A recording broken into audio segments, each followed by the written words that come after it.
Ladies and gentlemen, I have good news and I have bad news. I'm going to start off by sharing the bad news.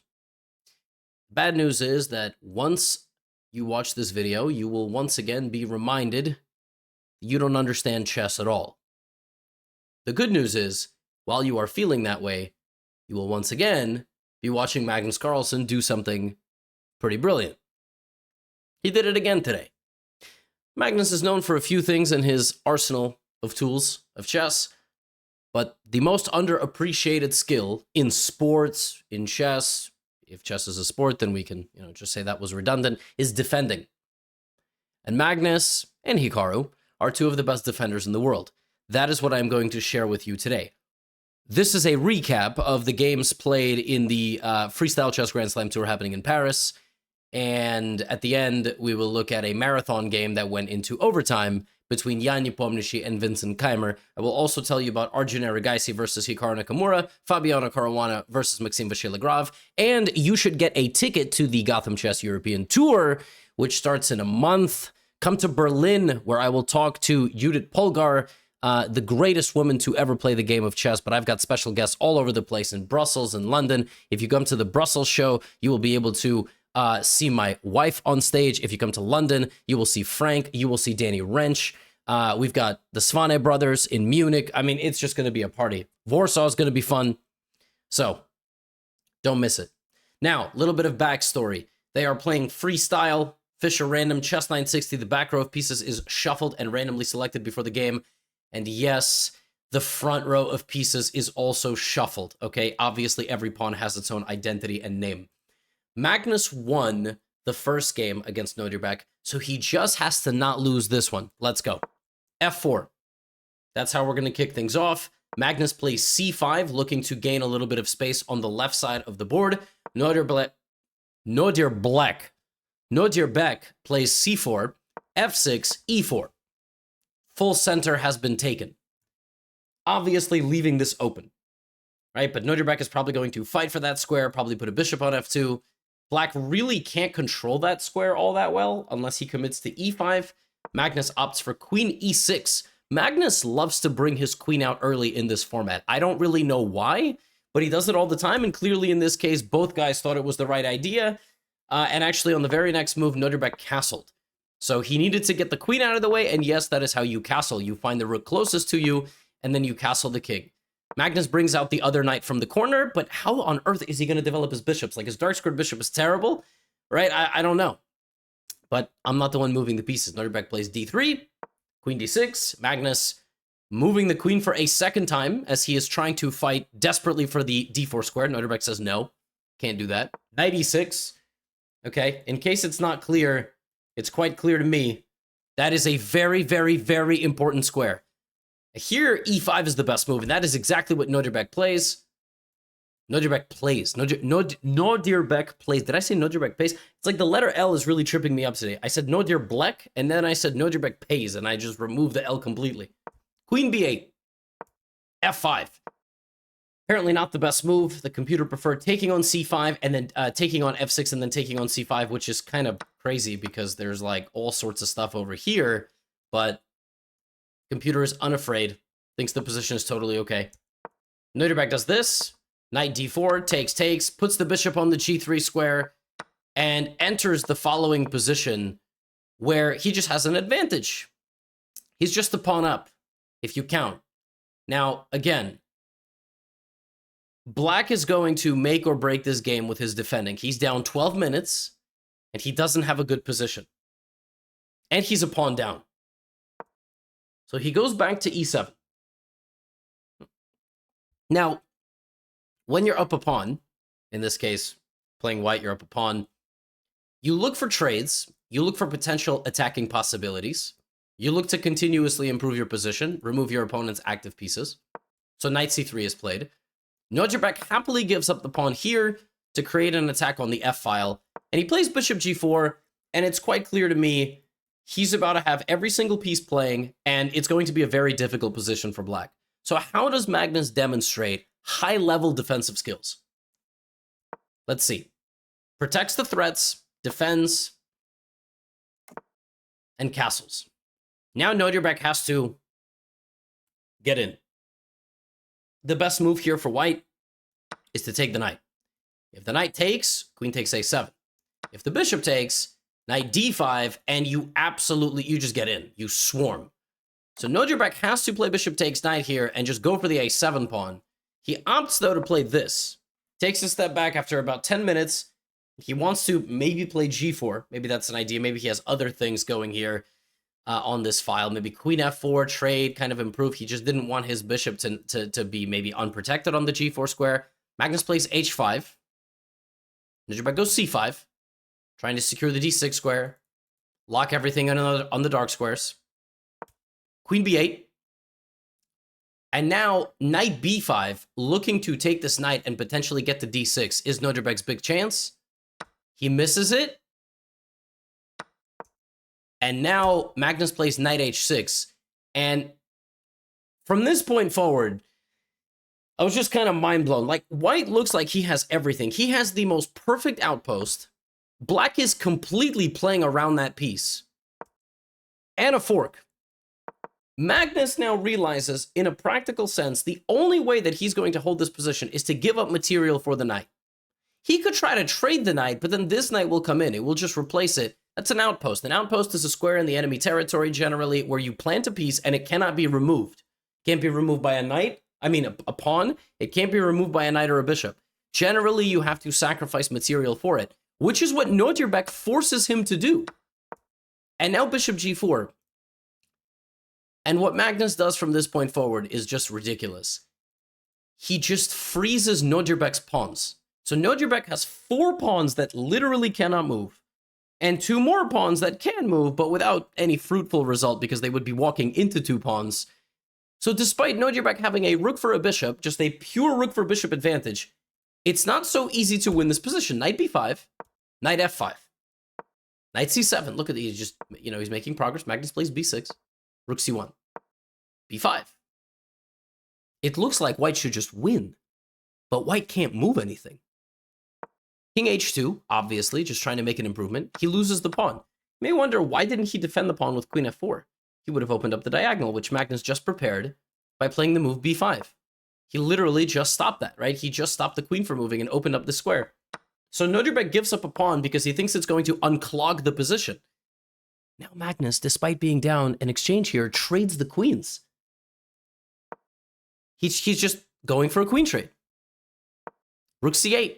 Rook e1. It looks over. It just looks like you're going to put the rook and just take all the pawns, but actually they're all somehow protected. Everything in black's position is well protected. Now Magnus takes, which is wild because it looks like you're going to help black connect the pawns, which is what Nodjabek goes for, but that's the wrong move. It was apparently better to play rook c5, but if after rook b8, how do you break in? It looks like rook e7, but king f8. You have nowhere to move. Now, even if you could, I understand that hangs the rook, but let's just say, I don't know, rook d8, rook e1. Even if you got here, rook c8, the knight has to leave, and black is fine. Black is completely fine. Black has absolutely everything defended. Every important square is, you can't even get to the knight. The knight is just living there. You can't even get to it. The way Magnus defended this position to create an impregnable fortress, every pawn is protected by a piece, which is then protected by a pawn or another piece. Just mind-blowing. He froze 4 of Nodjabek's pawns. He made it so that Nodjabek couldn't move 4 out of the 5 pawns that he had, and the other one isn't worth moving. And Nodjabek just can't break in.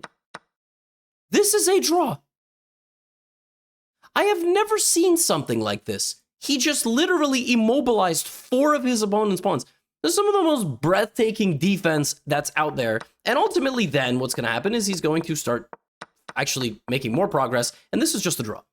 This is just a draw. Because a rook cannot break down this position. You say, well, why not? Just do this. Well, first of all, you would hang yet another pawn. And let's say you did make it this far. Black just goes g6, rook d6, bishop c6, king g5. It looks like you're making some progress. It does. f4. Pawn takes f4, bishop e4, rook d7. This is still a draw. Can you believe it? This is the point, is that it's a draw. Black just has a fortress. Looks like there's a mate. There's no mate. There's no mate. You can't mate here. It's not possible. There's no way to mate, unless you blunder mate. But Magnus not going to do that. So Magnus saves one of the most heinous positions in a minute, and he wins the mini-match.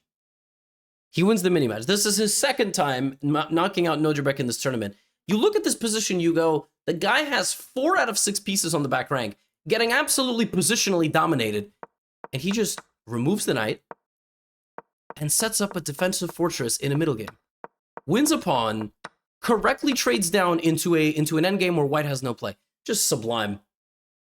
Absolutely nuts. I don't really know what to say. Now, let's compare openings.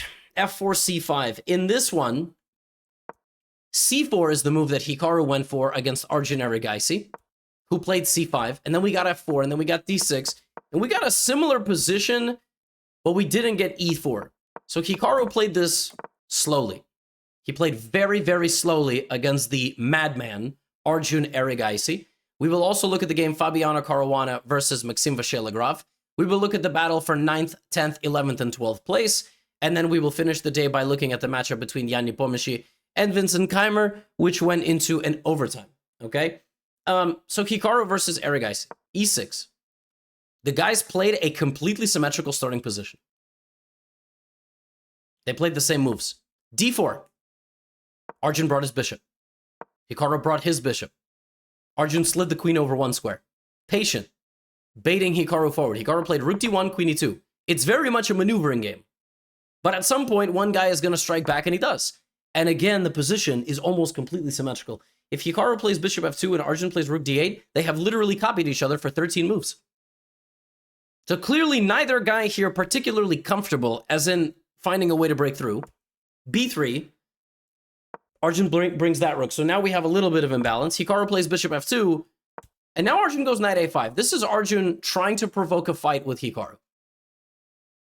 Hikaru plays knight a4. He likes Arjun's idea. But now Arjun takes on c4. Pawn takes on c4. C takes on d4. Pawn takes on d4. Here's the imbalance. Black is left with this pawn. White is left with these 2 hanging pawns. Meaning they don't have a pawn defending them. There's no b pawn defending the c pawn. There's no e pawn defending the d pawn. Knight takes c4. Look at that move. If queen takes c4, black has a fork. Simple enough. Hikaru takes on b7 and goes like this. But Arjun is overall getting the better of the position. Hikaru long-term will be left with a weakness. A long-term positional problem. Queen d2 from Hikaru. Arjun jumps in with knight c4 and queen d6. And it's becoming quite clear that as the board is going to open up, it's probably black who is going to have the activity. But this amazing move, knight e1, comes in, and Arjun misses his chance. Hikaru is going to glue the position shut, and suddenly he's back in the game. He's back in the game, and after this move, he's just better. So now Hikaru has an advantage as the players get down to this rapid portion of the game. Now, this weakness is a bigger weakness than this one. Long term, white will probably be the one posing the problems and creating the threats for black. Queen d8. And a little while later, Arjun made another inaccuracy. And Hikaru now can just begin marching forward into the black position. And he does exactly that. He plays knight e5. Overall, this game, between moves like 18 and 30, this felt like a wrestling match.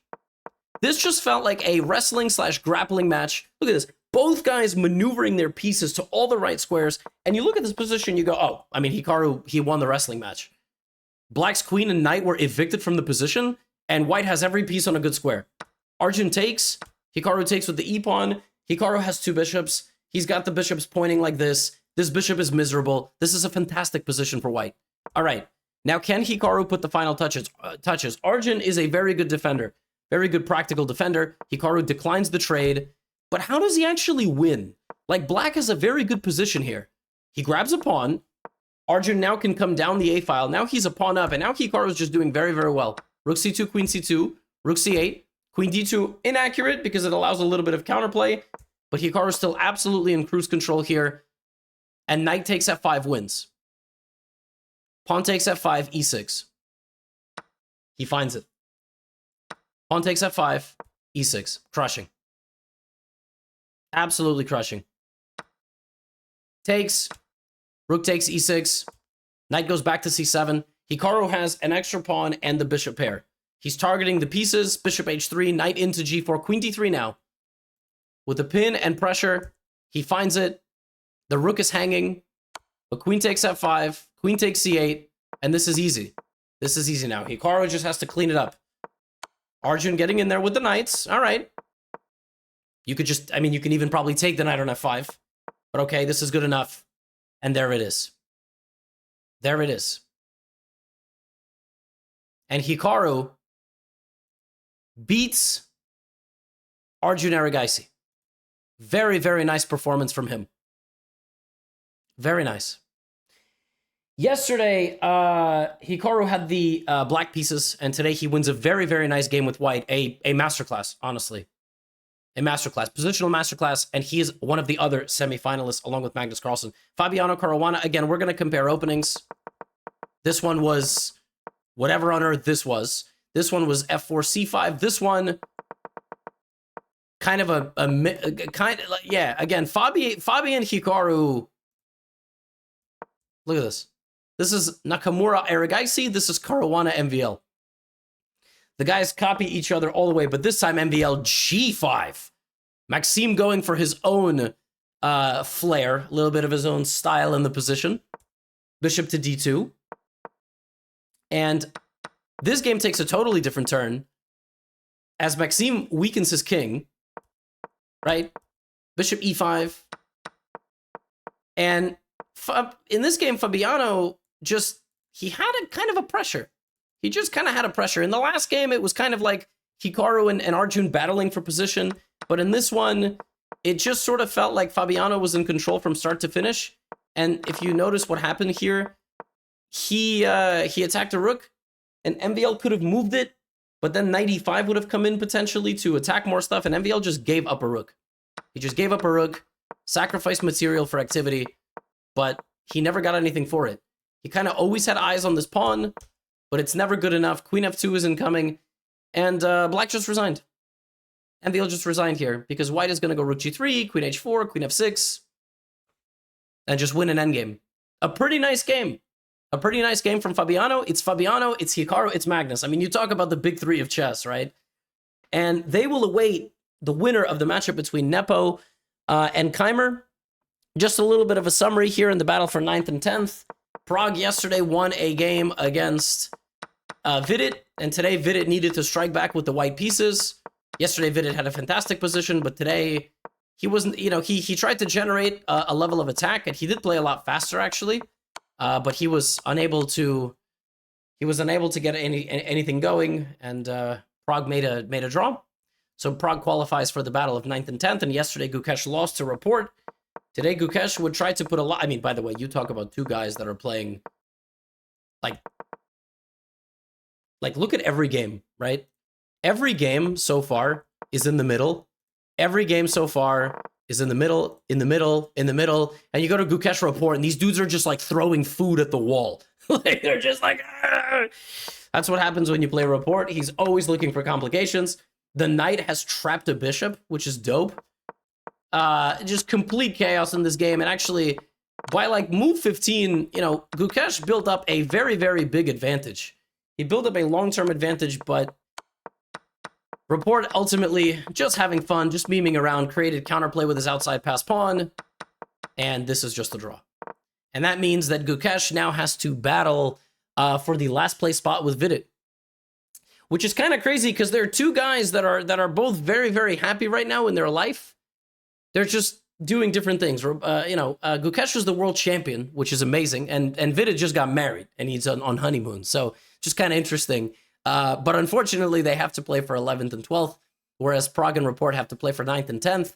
And now we go to our final matchup of the day. So, friendly reminder, Jan Nepomniachtchi won the round robin. That means that he got to choose between Vincent Keymer, Nodirbek Abdusattor, Hikaru Nakamura, and Fabiano Caruana as an opponent. He chose Vincent. Friendly reminder, the first edition of this tournament in Paris in February, Vincent Keymer was chosen by Ali Reza Firouzja, who won the round robin. So he deliberately tried to play Vincent, who then beat him, then beat Magnus, then beat Fabi. They drew their first game yesterday. This game, they go very different, and you talk about a guy that shows up. Look at Vincent Keymer. Queen is hanging, c4. If I've ever seen a gangster move, That is one. It gets even better. It gets even better. Bishop takes g5. The point is not to take the queen, because then there would be a check, and then you would lose the bishop. The point is this.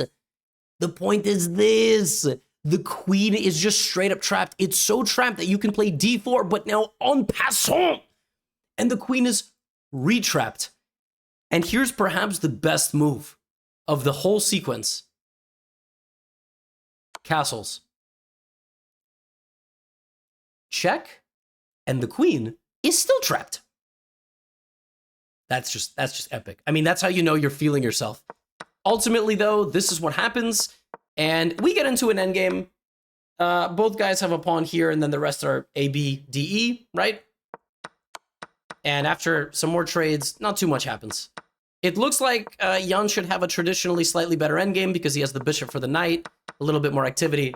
Nothing really gets generated, nothing to choose between these players, and they just make a draw, which means they have to go to a tiebreak. So we have to break this with 10-minute playoffs. E4. And you talk about how this game gets started.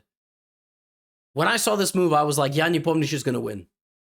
In this position, with no easy way to defend the pawn on c2, he played king to d2. This move should get a brilliant mark. It's like a mini bomb cloud. And now he has ideas like c3, b4, and f4. d6, f4 is the best move, activating the queen, black defending himself. And from the early game, it was white who had the advantage. Now, what Nepo should have done is play knight d5, apparently. This was the way. He needed to try to get at least one of the bishops, and then, you know, slowly improve everything. Instead, he did it like this. He went for one of the bishops, but he did it while trading, and because of that, even though he was able to get the bishop, Vincent established a very powerful blockade. He has ideas of bringing the rook, and he has pressure like this. So this one, actually, even though Jan played a fantastic and very, very creative move early in the game, backfires.